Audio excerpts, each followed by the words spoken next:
Lepo pozdravljena v Mastercard Športni akademiji, tokrat v podkastu. Kako je? V redu, gre. V redu. Bova kar enih par stvari si povedala, tako da vidimo malo izkušnjo letošnjega leta, letošnje generacije in tako naprej. Pa bi te v bistvu kar izval z prvim vprašanjem, ki je čisto simpel. Kako bi opisala to letošnjo izkušnjo v akademiji? Meni je bilo letos v letošnji akademiji zelo fajn. Se mi zdi, da predvsem to, da smo neka nova prijateljstva sklenili, da se mi zdi najbolj pomembna stvar. Poleg tega smo pa dobili tudi zelo veliko novih znanj, novih izkušenj. Meni je bilo tudi zelo všeč, da smo imeli možnost v bistvu videti neke športnike, kjer jim mogoče mi sledimo, pa si želimo biti kot oni. Kar se meni zdi, da je bil res, po mojem, največji plus, kar sem ga videla v tej akademiji. Ja, super. Zdaj je nekaj, kar je res koristno vplivalo na te, ta izkušnja. Ja, definitivno. Se mi zdi, da tudi pol skozi to svojo športno pot, ki jo zdaj gledam, pa ki jo želim nadaljevati, da mi bo to koristilo mi bo zdaj, ampak hkrati lahko tudi ta znanja zdaj nadgrajujem vsak dan znova in tudi na vseh področjih se lahko razvijam, tako da bom pač še boljša na koncu. In kje je bil ta največji napredek pri tebi?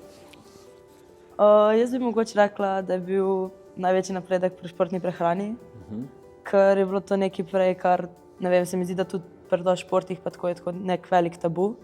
Tule pa smo se lahko odprto pogovarjali, pa lahko smo tudi izrazili svoje mnenje ali pa težave, ali pa tudi recimo, če nekomu ne upaš povedati, pa vidiš, da ima mogoče nekdo iste probleme, pa ti tudi tako potem lažje.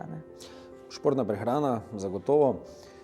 Še kak drug sklop, ki bi lahko rekla, ja, našla sem tu nekaj novega, nekaj posebnega. Mislim, definitivno je moj prvi posel nekaj, kar nam je tudi v veliki večini, po mojem, dali neko novo izkušnjo, hkrati novo znanje, hkrati pa je nekaj, kar je zelo pomembno za vse nas, ker mislim, da nas velika večina, zdaj, ko so ta socialna omrežja postala tako popularna, da smo se naučili, kako pristopiti do podjetja, kako objavljati na socialna omrežja, zakaj objavljati na socialna omrežja, da nam je to nek velik plus prineslo. Pa ostanimo za trenutek pri mojem prvem poslu. Se pravi, nekaj novega, najverjetneje, se pravi, dosti izzivov, pojavile so se določene naloge, treba se je bilo nekako uvrstiti, bom rekel, tu not. Kako je tebi to uspevalo? Kako si gledala na te naloge?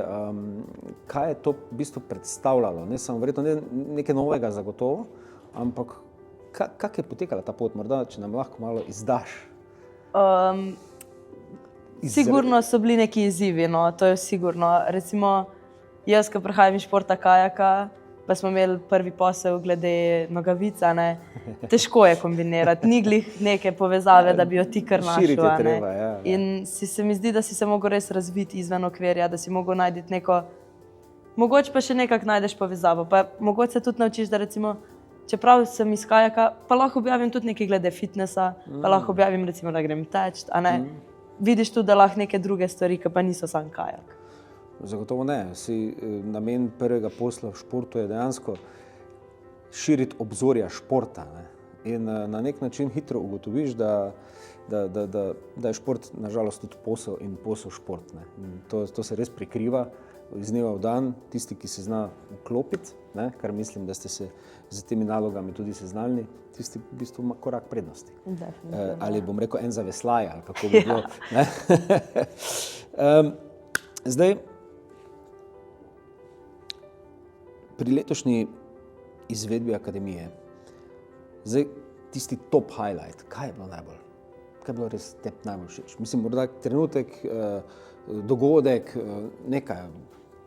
dajmo nekaj izpostaviti, nekaj poiščimo. Jaz bi izpostavila res vse delavnice, zaradi tega, ker se mi zdi, da na delavnicah smo se lahko vsi še toliko bolj povezali, pa toliko bolj smo tudi razumeli, na kaki poti smo, pa da vsi v bistvu strmimo k istemu cilju. Vsi si želimo biti najboljši. Se mi zdi, da smo vsi kle zaradi tega, da se razvijamo in zaradi tega, da smo še boljši. In da vsi isto mislimo in se mi zdi, da to se je pa na teh delavnicah res pokazali, pa res videli. Kaj pa je manjkalo? Jaz bi si želela še več delavnic. A še več? Jaz bi rekla, da bi lahko bila še kakšna več. Vzeto na znanje. Se pravi, vsa ta znanja, ne, ki sva jih malo že predebatirala, a si kje uporabila konkretno kakšno znanje pri tebi ali v športu ali tudi v privatnem življenju, zasebno? Definitivno se mi zdi, da pri športni prehrani, recimo, da to tudi, če imaš malo pavze med treningi, pa da pojej tisti nekaj, da ti da dodatno energijo. Recimo tudi športna psihologija mi je nekaj, imela sem že prej neko znanje, pa sem že prej delala z nekimi določenimi psihologi, ampak se mi zdi, da tle sem pa lahko tudi recimo vprašala nekaj, pa sem dobila, mogoče sem že prej to vprašala, pa sem zdaj dobila neko drugo mnenje, a ne nekaj, in sem lahko pol tudi to vklopila noter v recimo moj trening ali pa tekmo ali pa, a ne, tako da mi je pomagalo. Zelo dobro razmišljanje. Upam, da bo to v prihodnje seveda res pripeljalo še više. Zdaj, če bi nastopila kot nekdo, ki svetuje bodoči generaciji, tisti, ki se želijo ali pa razmišljajo o udeležbi v Mastercard športni akademiji, kaj bi bilo tvoje sporočilo dejansko? Jaz bi kot prvo res vse spodbudila, da se prijavijo k temu, ker tudi jaz sem imela prvo neke pomisleke, pa sem bila tako, joj, ne vem, če bi mi, pa to mi bo veliko časa vzelo, pa ni res, ne vzame ti toliko časa. Imaš video posnetek, ki si ga lahko pogledaš kadarkoli v tednu. Ne sme ti biti težko si vzeti tisto urco pa pol v četrtek. No, nazadnje gre za tebe, za sebe. Ja, res, in ti se razvijaš s tem in to dobiš toliko novega znanja in novih stvari, da jaz bi to res vsem predlagala, ko pa pridejo v to športno akademijo, pa da naj dajo kleno čim več svoje energije, da naj vprašajo, ker res bojo vsi strokovnjaki vejo, kaj delajo in so najboljši na svojem področju in so, mislim, da vsem nam zelo koristili. Odlično. Seveda, tukaj na koncu bi te pa nekako spet izval k nekemu rezimeju vsega skupaj. V enem stavku. Kaj je tista misel v enem stavku o letošnji sezoni, o vsem, kar se je dogajalo, od pričakovanj do realizacije in tako naprej? Kaj je tisti tvoj stavek? Jaz bi rekla, da tudi če veš vse, definitivno ne veš vsega. Tudi če misliš, da veš vse, nisi niti na pol poti še. No. Hvala lepa za tale čudovit razgovor. Hvala. Hvala.